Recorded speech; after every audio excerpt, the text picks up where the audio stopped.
مجھے پتا ہے میں چھوٹا ہوں, آپ مجھ سے مدد کیوں لوگے, رب کریم سے ہی بات کر لیں.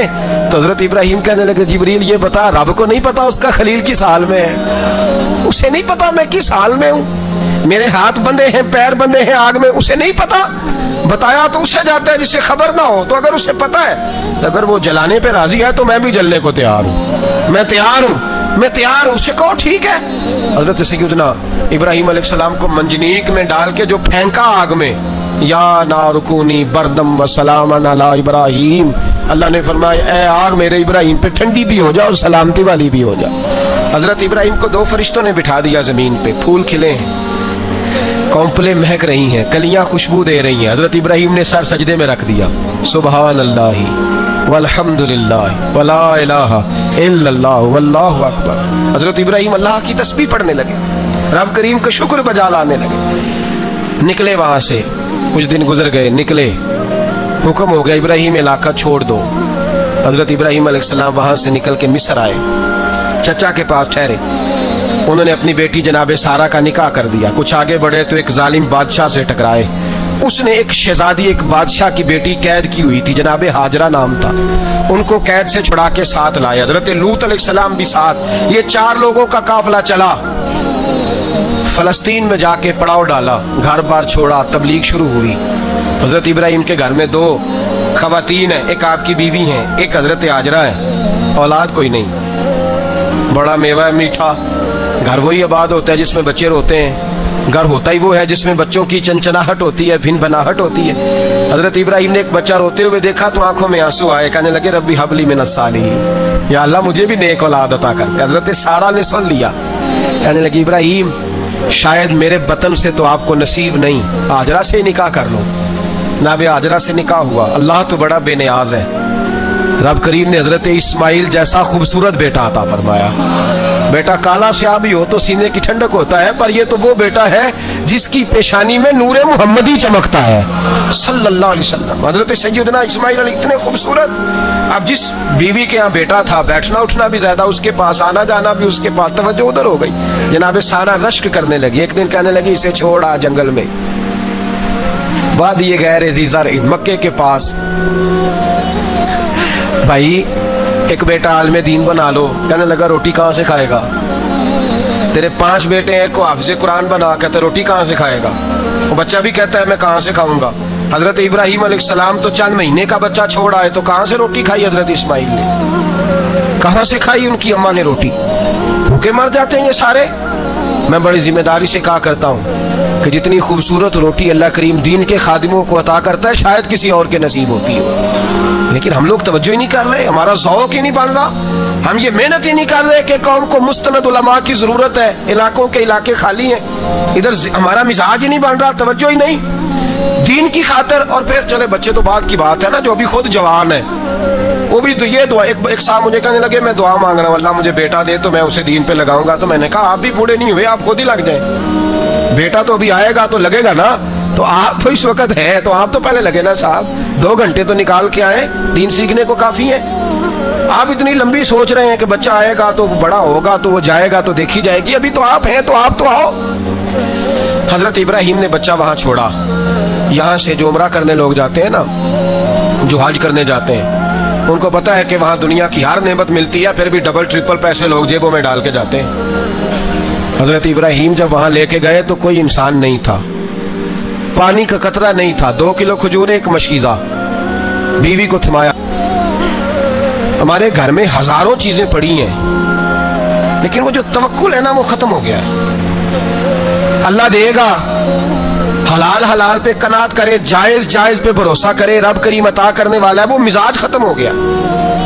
حضرت سیدنا ابراہیم علیہ السلام 2 کلو کھجوریں, ایک مشکیزہ پانی کا دے کر کے, اور وہاں بٹھایا آپ نے اپنے بچے کو اور اپنی زوجہ جناب ہاجرہ کو, اور بٹھا کر کے یہ واپس پلٹنے لگے. تو حضرت ہاجرہ سلام اللہ علیہ نے آواز دی, کہا ابراہیم کس کے سہارے پہ چھوڑ کے جا رہے ہیں؟ جہاں آب زمزم کا کنواں ہے نا, جو لوگ گئے ہیں جنہوں نے صفا مروہ کی صحیح کی ہے, صفا مروہ سے باہر نکلے نا, سرکار کی ولادت کا مقام ہے, اس جگہ پہ آب زمزم کا کنواں تھا, وہاں حضرت سیدنا ہاجرہ کو بٹھایا, کوئی چیز نہیں, کوئی درخت نہیں، کوئی کھیت نہیں، کوئی پانی نہیں، کوئی کنواں نہیں، وہاں بٹھایا اور بٹھا کر کے نکلنے لگے تو جناب حاجرہ فرمانے لگی ابراہیم کس کے سہارے پہ چھوڑ کے جا رہے ہو؟ کہنے لگے اللہ کے سہارے پہ۔ تو پاک باز بی بی نے ایک لفظ پوچھا، کہا ابراہیم یہ میرے رب کا حکم ہے؟ یہ میرے بس جن کا عقیدہ توحید مضبوط ہو ان کے لیے ایک جملہ کافی ہوتا ہے، یہ میرے اللہ کا حکم ہے؟ تو جناب ابراہیم علیہ السلام فرمانے لگے حاجرہ ہاں رب کا حکم ہے۔ جب یہ لفظ کہے تو چاہیے تھا نا حضرت ابراہیم تسلی دیتے، تو بی بی صاحبہ تسلی دینے لگی، عرض کرنے لگی ابراہیم اگر اللہ کا حکم ہے تو پھر آپ ہماری فکر نہ کرنا، اگر یہ رب کا حکم ہے تو پھر ہماری فکر نہ کرنا، جس رب نے ہمیں یہاں تک پہنچایا ہے وہ ہمیں کبھی بھی ضائع نہیں فرمائے گا، پھر فکر نہ کرنا۔ حضرت ابراہیم آ گئے، بات آپ نے سنی ہوئی ہے، اشارہ کرنا مقصود ہے۔ 13 سال میں چلے مان بھی لیا جائے بعض روایات کی روشنی میں کہ آتے جاتے بھی رہے، لیکن مکمل دیکھ بھال اپنے بچے کی پرورش میں پورا حضرت ابراہیم علیہ السلام کا کردار، سارا کردار ماں کا تھا۔ میں جب خواتین کے بارے میں کوئی بات کرتا ہوں تو میں آپ کو اکثر کہتا ہوں کہ یہ صرف بیوی کے لیے حکم نہیں ہوتا، یہ ٹریننگ بیٹی کو دینی ہے اور بہن کو دینی ہے، یہ تربیت کریں اپنے گھر میں۔ میں تجربے کی روشنی میں یہ بات عرض کیا کرتا ہوں کہ بھائی بچے باپ کے فرما بردار اس وقت ہوتے ہیں جب اماں انہیں باپ کا فرما بردار کرتی ہیں، اور بچے باپ کے نافرمان بھی تب ہوتے ہیں جب اماں انہیں باپ کا۔ میں نے اپنے کانوں سے سنا ایک دفعہ ایک بچہ اپنے باپ سے کہہ رہا ہے آپ نے تو ساری زندگی باہر گزار دی، پیسے کمانا کون سا مشکل کام ہے، دکھ سکھ تو سارے اماں نے برداشت کیے، سکولوں میں وہ جاتی تھی، فلانا کام وہ کرتی تھی، فلانا کام۔ اب یہ سوچ اس کی ذاتی تو نہیں، یہ اس کو دی گئی ہے، اور اگر اس کو یہ سوچ دے دی جائے کہ اماں کہے کہ میں تو اپنوں میں رہی ساری زندگی، میں نے تو اپنوں میں وقت گزارا، اور تیرا باپ تو کئی دفعہ جنازے بھی نہیں پڑھ سکا، نے تو ماں باپ ایسے دفن کر دیے، وہ اگر یہ سوچ فراہم کرے تو پھر بچہ باپ کا فرما بردار ہوتا ہے۔ اور یہ والی روایتیں ہم بیوی کو سناتے ہیں، حالانکہ کس کو سنانی چاہیے؟ بولیے، بہن اور بیٹی کو، بہن اور بیٹی کو سنائیں یہ باتیں، ان کو سمجھائیں تاکہ آگے جا کے وہ جو گھر ترتیب دے وہ گھر بڑا عمدہ اور نکھرا ہوا ہو۔ حضرت سیدنا ابراہیم 13 سال کے بعد آئے، چونکہ گھر میں اللہ تبارک و تعالیٰ کی دوستی کا چرچا تھا، اللہ تبارک و تعالیٰ کی محبوبیت کا غلبہ تھا۔ 13 سال کے بعد فلما بالغ معہ سعیا، بیٹا جب اتنا بڑا ہوا کہ سال چلنے لگا تو حضرت ابراہیم نے اپنے بیٹے کو بلا کے کہا بیٹا مجھے خواب آئی ہے، میں تجھے ذبح کر رہا ہوں، تیری کیا رضا ہے؟ تو حضرت اسماعیل کہنے لگے یا ابت افعل ما تؤمر، ابا جی اللہ جیسے حکم دیتا ہے میرے ساتھ ویسے ہی کریں، جیسے اللہ حکم دیتا ہے ویسے ہی، بولیے، ویسے ہی کریں۔ حضرت حاجرہ کو کہا کہ ایک دوست نے دعوت کی ہے تو وہاں جا رہے ہیں، بی بی مطمئن ہے، تفصیلات کی ضرورت نہیں، ختم بات، اعتبار ہے، مطمئن ہو گئی۔ شیطان پیچھے سے آیا اماں کے پاس، ذرا تھوڑی دیر کے لیے تصور جمائیے، یہاں تو پڑوسن آ کے کوئی بات بتا دیتی ہے خاوند کے بارے میں تو کئی مہینے جھگڑا جاری رہتا ہے، پڑوسن محلے دار۔ شیطان نے آ کے بتایا لفظ کیا ہے؟ کہا حضرت تمہیں پتہ ہے کہاں جا رہے ہیں؟ کہا دوست کی دعوت میں۔ تو کہنے لگے دوست کون ہے؟ رب کریم، اور ابراہیم کا خیال ہے کہ اس رب نے مجھے حکم دیا ہے کہ میں ذبح کروں۔ تو حضرت حاجرہ کہنے لگی کبھی باپ بھی بیٹے ذبح کرتے ہیں؟ تو شیطان کہنے لگا ان کا خیال ہے کہ ان کے رب نے حکم دیا ہے۔ تو جناب حاجرہ فرمانے لگی اگر رب نے حکم دیا تو پھر تو مجھے شیطان لگتا ہے، تو مجھے شیطان لگتا ہے۔ کہا کیا مطلب؟ فرمانے لگی اگر رب کریم کا حکم ہے تو میرے پاس ایک اسماعیل ہے، اگر 1000 بھی ہوتے میں سارے اللہ کے راستے میں پیش کر دیتی، مالک کا ہی تو ہے سارا کچھ، اسی کا ہے، اس میں لیت اللہ کی کیا گنجائش؟ حضرت سیدنا ابراہیم علیہ السلام نے بیٹے کے حلق پہ چھری رکھ بھی دی اور چھری چلا بھی دی، رکھ بھی دی، اور وہ تو اللہ کریم نے فرمایا یا ابراہیم قد صدقت الرؤیا، ابراہیم تو نے خواب سچا کر دکھایا، وہ قیامت تک تیرا نام رہے گا۔ حضرت ابراہیم نے وطن بھی دیا، جان بھی دی، بیٹا بھی، اللہ کریم نے دمبے دیے، فرمایا یہ فدیہ ہے۔ اب یہ قربانی قیامت تک حضرت ابراہیم کے طریقے کے مطابق جاری ہے۔ حضرت ابراہیم بہت بڑے مہمان نواز تھے، بہت بڑے۔ آپ جب مصر میں قیام تھا تو بڑے بڑے لمبے چوڑے لنگر پکتے تھے، لوگ آیا جایا کرتے تھے، بڑا تفصیل کے ساتھ کھانا ہوتا تھا۔ مہمان نوازی آپ کی خاص صفت مبارکہ ہے، ہمارے ہاں بھی مہمان نوازی ہوتی ہے امیروں کی، بلکہ اب تو مہمان نوازی اس طرح کی ہے کہ کل تیری میرے پاس دعوت ہے اور پرسوں میری تیرے پاس ہے، وہی امیروں میں وہ چکر رہتا ہے، پارٹیاں دوست ایک دوسرے کو ڈالتے ہیں، تیری طرف پارٹی، تیری طرف اور اسی انداز میں اب یہ عید آئے گی نا، ٹکا پارٹیاں ہوں گی جگہ جگہ، اور لوگ سوال پوچھنے لگے ابھی سے، کہتے ہیں قربانی کا کتنا گوشت گھر رکھنا جائز ہے، قربانی کا کتنا گوشت گھر رکھنا جائز ہے؟ سارا ہی جی ہاں، اس لیے فریزر لے لے، فریج سے نہیں کام چلے گا، سارا ہی جہاز گھر رکھنا سارا ہی جائز ہے، رکھ لیں۔ او خدا کے بندے، قربانی وہ بندہ دیتا ہے جو سارا سال ہی گوشت کھاتا ہے، صحیح کہہ رہا ہوں؟ قربانی صاحب نصاب، صاحب استطاعت بندہ دیتا ہے نا، تو وہ سارا سال ہی گوشت، تو سارا گھر میں رکھنا بھی جائز ہے، لیکن سارا دے دینا بھی، تو جو آ رہی ہے اس پہ کیوں توجہ کرتے ہو؟ جو دوسرا جائز ہے اس پہ کیوں نہیں عمل کرتے؟ سارا تقسیم کر دیں، بات ختم ہوئی۔ یقین کریں، محرم میں جا کے دوست ٹیلی فون کر کے سوال پوچھتے ہیں، کہتے ہیں صاحب سنا ہے قربانی کا گوشت محرم میں کھانا جائز نہیں۔ میں کہ نہیں، ربیع الاول بھی جائز جے، رجب رمضان تک کھاؤ، کوئی بندہ نہیں منع کرتا، اس لیے کہ کسی کو دینا تو پسند ہی نہیں، یا پھر اس میں سے جو خاص خاص چیزیں ہیں وہ اپنی فریج میں، اور باقی جو ہے وہ دوسروں کے لیے۔ یہ کیا طریقہ ہے ہمارا؟ اور اسی پہ عمل ہے۔ اللہ تبارک و تعالی ہمیں سمجھنے کی توفیق عطا فرمائے۔ حضرت ابراہیم بہت بڑے مہمان نواز تھے، صرف قربانی نہیں دیتے تھے، سارا سال بہت سارا لنگر، بہت سارا کھانا پینا، بہت ساری چیزیں جاری رہتی تھی، اور جتنے غریب لوگ تھے فلسطین کے، ان کو پتا تھا کہ حضرت ابراہیم علیہ السلام کا لنگر جاری ہے فلسطین میں جب آپ کا قیام تھا۔ ایک دفعہ ڈھیروں مہمان آ گئے اور کھانے کو کوئی چیز نہیں، حضرت سارہ اور جناب ہاجرہ دونوں اس وقت موجود تھیں۔ وہ کہنے لگی ابراہیم بہت سارے مہمان آ گئے تو کیا کریں؟ جناب سارہ کہنے لگی کس طرح کر کے ان کی مہمان نوازی کر دیں؟ اور حالات یہ ہیں کہ قحط پڑا ہوا ہے فلسطین میں، مصر میں، دور دراز علاقوں میں۔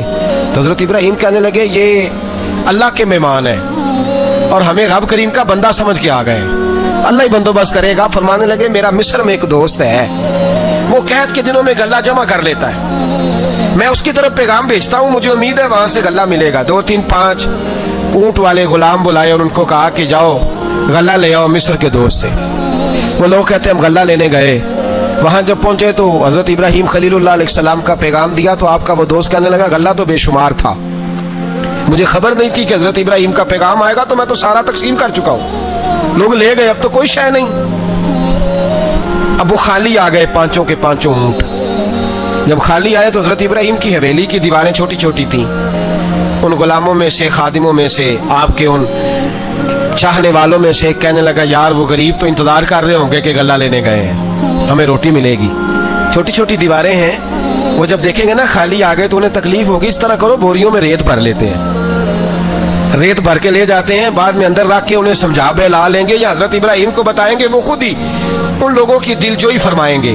اب غلہ کی جگہ ریت بھر کے اونٹوں پہ رکھ کے لائی گئی، لا کے بوریاں جب رکھ دی گئیں، حضرت ابراہیم علیہ السلام دوپہر کے وقت آرام فرما رہے تھے، بی بی سارہ اٹھی، کہتی ہیں جب میں نے دیکھا نا کہ بوریاں پہنچ گئی ہیں تو گئی، غلام کو ساتھ لیا اور اس کو جب کھولا نا تو کہتی اتنی حسین گندم میں نے پہلے کبھی دیکھی نہیں تھی، اتنا پیارا دانہ میں نے کبھی ملاحظہ ہی نہیں کیا تھا۔ فرماتی ہیں جب اس کو پیس کر چکی میں روٹیاں پکائیں تو خوشبو دور دور تک پھیل گئی، اعلیٰ غذا بنی، بڑے بڑے کھانے بیویوں نے مل کے پکائے، چن دیے گئے۔ حضرت ابراہیم اٹھے تو لوگ کھانا کھا رہے، سجدہ شکر ادا کیا، اور جب سجدے میں گئے تو وہی آنے لگی، پھر رونے لگے۔ جب پلٹ کر باہر تشریف لائے تو جناب سارہ کہنے لگی ابراہیم تمہارا مصری یار بڑا اچھا ہے، اس نے اتنی اعلیٰ گندم بھیجی ہے کہ اتنی تو میں نے پیاری گندم کبھی دیکھی نہیں۔ جناب ابراہیم مسکرائے، فرمانے لگی سارہ یہ مصری یار نے نہیں بھیجی، یہ میرے عرشی یار نے بھیجی ہے، یہ میرے عرشی یار نے بھیجی ہے۔ بھائی مہمان نوازی مزاج تھا، لٹا دینا مزاج تھا، دوسروں کی اشک شوئی مزاج تھا۔ حضرت ابراہیم علیہ السلام کا طریقہ ہے قربانی، حضور نے ان کا طریقہ بیان کیا۔